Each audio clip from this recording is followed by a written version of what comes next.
I am not sorry for something I didn't do, and I am not sorry for the things I did do. Mr. O'Neill, All right. listen, stop, All right. listen to me. I'm not You're not gonna raise your voice again. I'm You're not going to raise my your voice again. I'm not. I will have you removed from this courtroom. I can sentence you without you being present. Yes, ma'am. You don't conduct I yourself. understand, Your Honor. Thank you. But I will say, I'm sorry for your loss. 19 years I've been at this job. I've seen human beings killed at the hands of others in every way imaginable. You name it, I've seen it. Shootings, stabbings, drownings, suffocatings, blown apart by cars in DUI manslaughter cases. Horrible things. This is the worst case I have ever seen as far as the facts go.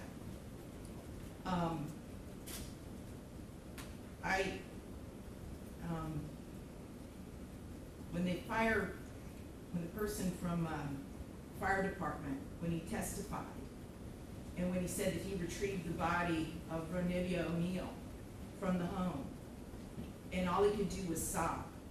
It took every ounce I had not to start sobbing too. Because there is no way any person with any feeling could have witnessed or seen the photos of what occurred that night and not be haunted for the rest of your life. I know I will be. For the rest of my life, I'll be haunted by what I saw as far as the evidence and just the abject cruelty of it all. The abject cruelty. And I was aware, because I reviewed a lot of the discovery ahead of time, as you well know, did a lot of in-camera inspection of a lot of documents. And I was aware there was some evidence, at least, that when you needed to recover from your gunshot wound, that neither your parents nor your Aisha, Ms. Robinson, would let you come recover at their home. I don't know if it's true or not. I'm not going to get into a dispute. I'm just mentioning there was some evidence referencing that in the records. And all I could think about, because I knew that Miss Barron was not with you romantically at the time. And I knew that she just out of the goodness of her heart let you come stay with her. And it is beyond tragic that that critical decision ended in so much horror for her and for her children.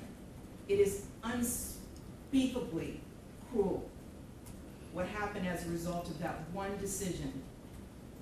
The way that Ms. Barron died was horrific, and that 911 call, which captured truly all of it.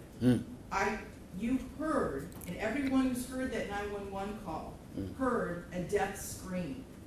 If anybody ever wants to know what it sounds like before a human being dies, knowing that their death is imminent, that's exactly what it is. That was a death scream.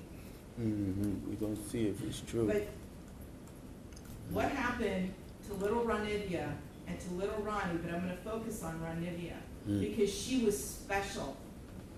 And you could tell Miss Barron had done everything she could to create a beautiful home for her family. I noticed that the Ronivia's bedroom, before you set it on fire, you could tell she tried so hard to make her feel like a princess.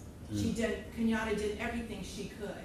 And I noticed too in the kitchen, on the refrigerator, she put up magnets that said faith, love, family, hope.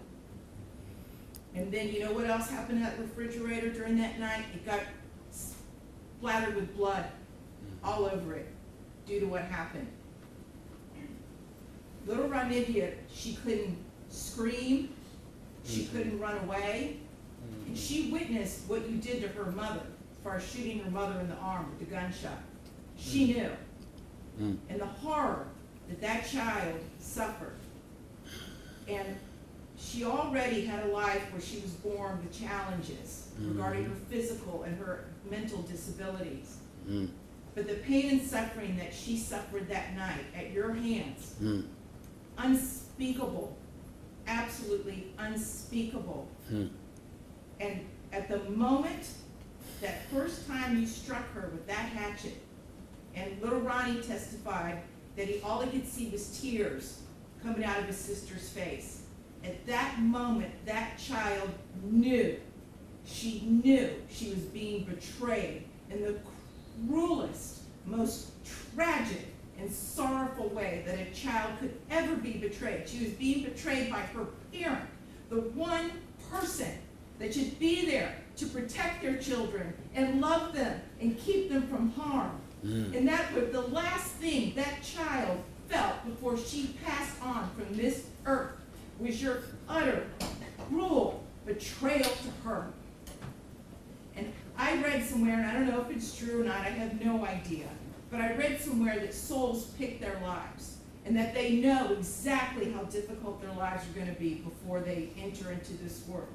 And I don't know if that's true or not, but if it is, Ronivia O'Neal is one of the bravest souls I have ever come across in my 54 years on this planet.